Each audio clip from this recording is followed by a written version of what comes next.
Si tu traverses ces trois choses, ne te trompe pas, ce n'est pas une punition de Dieu. C'est peut-être un signe que Dieu t'a choisi. Après avoir entendu ces trois signes, tu vas complètement changer ta manière de voir tes souffrances. Premier signe, l'épreuve. Tu fais de ton mieux, mais rien ne semble fonctionner. Tu donnes sincèrement, mais tu es trahi. Ce que les autres obtiennent facilement, toi, tu dois le payer 10 fois plus cher. Mais écoute bien, la souffrance n'est pas là pour te détruire, elle est là pour te façonner. La patience, l'expérience, l'espérance, tout cela se forge dans la pression. Dieu te fait passer par ces étapes comme il l'a fait avec Joseph, vendu, accusé à tort, oublié. Chaque étape ne ressemblait pas à une bénédiction, mais chaque étape le préparait. Ce n'est pas qu'il avait mal agi, mais parce que Dieu formait en lui un vase plus grand, pour un plan plus grand. Deuxième signe, la solitude. Tu es entouré de gens, mais à l'intérieur, tu te sens vide, même dans la foule, même en famille.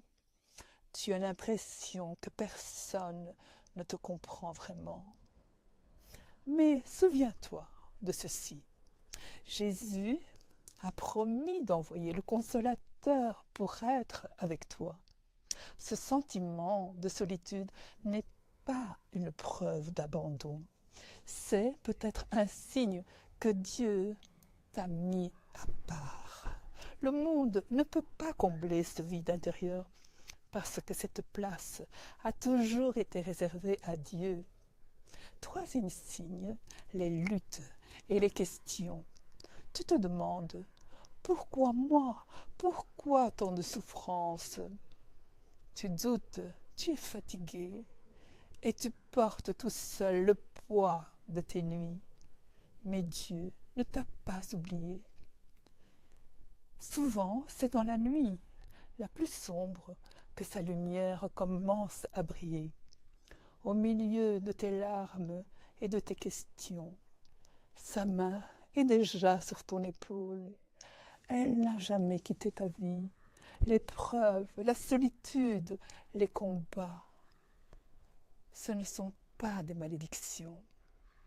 Ce sont des signes que tu as été choisi.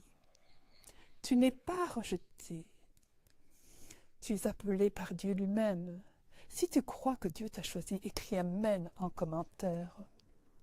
Partage cette vidéo avec quelqu'un qui traverse un désert spirituel. Et si tu veux apprendre à rester ferme dans l'épreuve, rejoins notre groupe d'études bibliques chaque soir à 20h30. Nous lisons la Bible ensemble, nous prions ensemble et nous nous préparons au retour de Jésus. Le lien est dans ma bio ou envoie simplement sur WhatsApp. Je veux rejoindre le groupe.